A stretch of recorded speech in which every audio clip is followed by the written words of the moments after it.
Di kampung saya ni memang banyak padang lah.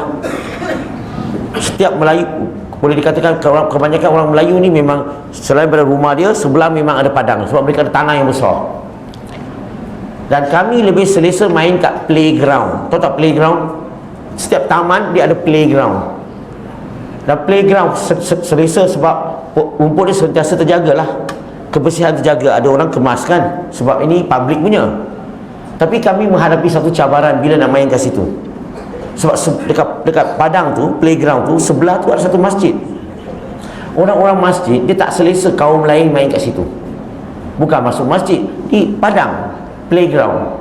So kadang-kadang dia nampak kami datang, dia akan suruh, tolonglah pergi main kat situ lah, jangan main kat sini, pergilah sana. Kan kat depan rumah sana kamu dah ada padang, sana pun ada padang, pergilah sana main. Orang Melaka cakap begitulah, ini biasa bahasa, dia punya bahasa macam tu. So kita pun bincang macam mana, mau terus ke tak mau terus. Akhirnya kami keluarkan fatwa. Ini Cina India keluarkan fatwa sendiri. Orang Melaka kata, lu ingat ini bapak lu punya tanah. Ini cara kita cakap lah kan. So ini tanah kerajaan, siapa nak main boleh lah. So kita pun main lah, peduli orang masjid tu. Tapi kadang-kadang main bola tu terbang masuk dalam kawasan masjid. Itu memang betul-betul bapak punya tanah. Semasa nak kutip bola tu kacau. Semasa nak kutip bola masalah. Sebab apa? Kami terpaksa tunggu selepas solat asar. Hari ada keluar balik kan, lampu tutup, pintu kunci, gate kunci, baru kita masuk, panjat masuk kutip bola. Bukan nak curi barang, nak kutip bola aja. Tapi petang tu betul suai. Tahu suai tu apa? Banyak malangan, nasib tak baik. Sebab kawan Cina saya panjat masuk, semasa nak kutip bola tu, tiba-tiba keluar seorang daripada masjid karya tu. Ingat tak ada orang lagi. Mungkin orang tu tak tahulah, semasa orang solat dengan tidur ke. So dia keluar, dia nampak kawan saya, dia terkejut. Kawan saya nampak dia pun terkejut. Memang dulu mana orang ada pengalaman tengok kaum lain masuk masjid. So dia memang terkejut. Dan dia marahlah bila nampak, "Oi, apa masuk masjid? Keluar. Macam itulah. So kami pun larilah ramai-ramai. Selepas itu kami fikir macam mana ni, kalau main kat situ nanti bola masuk lagi macam mana, gaduh lagi kan. Tak nak lagi lah, tak nak cari hal lah. So akhirnya kami cari tempat barulah, cari padang baru. Dan Alhamdulillah kami jumpa sebuah gereja. Di belakang gereja ada padang. Dan kami ramai-ramai pergi jumpa padri. Saya gunakan padri dia pastor. Saya gunakan padri senang faham untuk orang Melayu. Kalau saya cakap pastor, nanti you faham plaster. Kacau kan? So pergi jumpa padri, tanya padri, nak minta kebenaran nak main bola di gereja, di padang gereja ni boleh tak? Itu padri punya jawapan adalah, you are most welcome. Beza tak pendekatan masjid dengan gereja? Bukan kata semualah, ini satu saja. Bila saya kata masjid tu, masjid kampung saya dulu satu saja, bukan satu Malaysia. Okey. So tengok pendekatan. So padri itu bukan saja benarkan kami main bola dalam gereja, boleh main pagi, petang, malam tau. Tak ada limit. Setiap hari balik sekolah, petang terus pergi gereja main bola sampai petang, lewat petang sampai malam. Kadang-kadang main bola terkena cermin tingkap pecah. Itu padri tak ada marah. Dia kata tak apa-apa, you teruskan dulu, nanti kita ganti. Kadang-kadang kena spotlight pecah, tak apa-apa, nanti kita ganti. Kalau orang bukan Islam main bola di surau ini, terkena cermin pintu pecah, itu pengerusi masih cakap apa? Tak apa-apa, banyak lagi belum pecah, boleh pecah lagi. Apa akan berlaku? Saya tak tahu. Rasa apa akan berlaku? Saya rasa itu orang bukan Islam tak boleh keluar pada masjid. Betulkah? Tapi pendekatan gereja macam mana? Bukan saja itu, selepas main bola dia sediakan makanan dan minuman untuk kami. Duduk bersama-sama, makan-makan, tanya keluarga, tanya pekerjaan mak bapak, tanya pelajaran kami semua. Yang paling penting, dia offer kami semua tuition free dalam gereja. Rasa-rasa surau ini akan buat tak tuition free bagi orang bukan Islam, India, Cina? Halo? Saya rasalah, kalau ikut pengalaman saya lah, ikut insting saya lah, saya rasa selagi saya hidup tak akan berlaku. Saya tak tahu you rasa macam mana. Melainkan kamu lantik saya sebagai pengerusi surau ini, ada kemungkinan. Saya nak cerita adalah itu dakwah cara mereka, dakwah cara halus mereka. Betul ke tak betul? Kita boleh buat lebih baik daripada itu.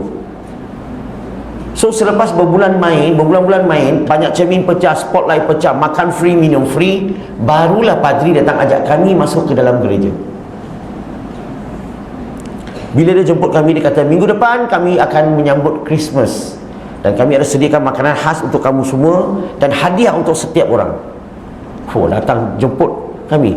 So kami, salah seorang sahabat saya ni, sebenarnya kita tak selesa nak pergi. Kita bukan nak pergi gereja, kita nak main bola je. Tapi masalahnya kita dah terhutang budi mah. Salah seorang sahabat saya cuba bagi alasan, dia kata, Padri, saya ni bukan Kristian, saya ni beragama Buddha. Kan kita beragama Buddha semua. Padri tu kata, don't worry my son, jangan risau anakku, this is a house of God. Ini rumah Tuhan, is for everyone, untuk semua. Dia kata God love everyone, Tuhan kasihi semua manusia. Pendekatan macam ni bagus tak cakap? Hari ini orang bukan Islam mau masuk masjid, kita bagi tak? Halo, nampak beza dia punya pendekatan kan? Akhirnya kami terpaksa pergi. Kalau tak pergi nanti tak kasi kita masuk main bola lagi. Kami dah enjoy sangat dekat situ. So Christmas pagi tu kami semua pakai smart-smart pergi gereja. Pengalaman saya pergi gereja, bila sampai ke gate, biasanya pergi gereja main bola masuk dari pintu belakang, gate belakang, sebab gate kecil tu, sebab padang kat belakang. Kali ni kami semua kena masuk daripada gate besar. Pagi tu bila kami sampai ke gate besar, saya rasa amat terharu.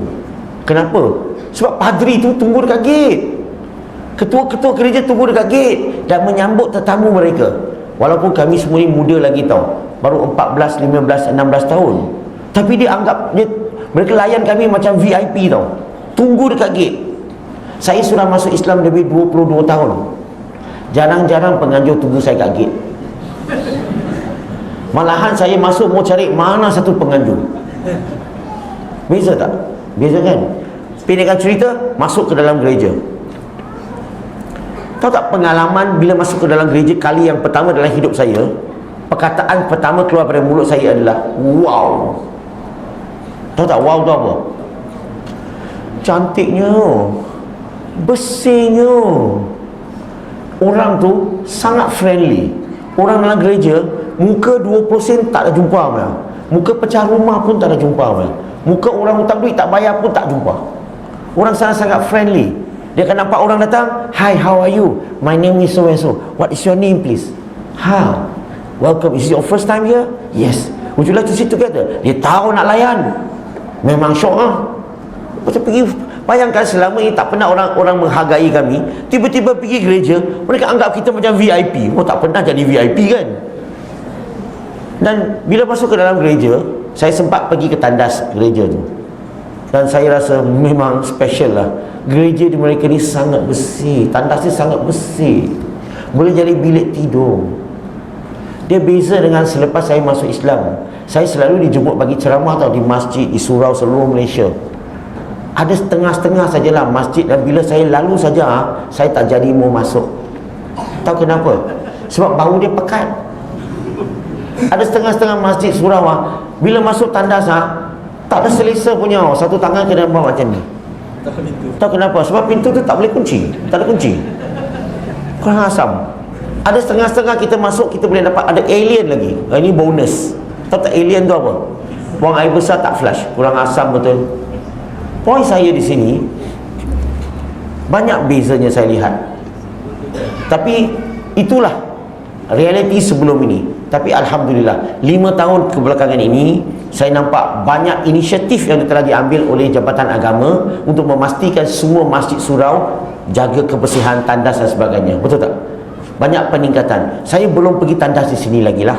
Nanti selepas ceramah, nanti saya kena pergi tengok-tengok dulu, tengok apa cerita yang boleh cakap kan. Tapi saya rasa, setuju tak Islam mengajar tak kita kebersihan?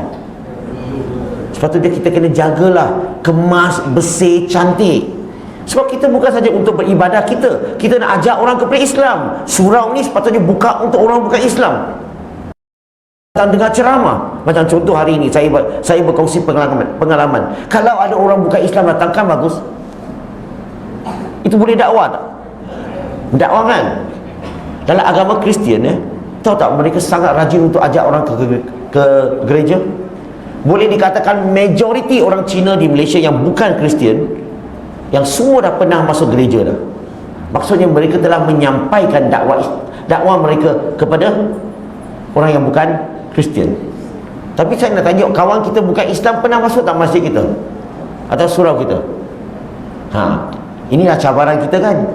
Mungkin kita kena mula peringkat ini untuk mula menyampaikan, ajak orang ke dalam, ke surau kita, ke masjid kita.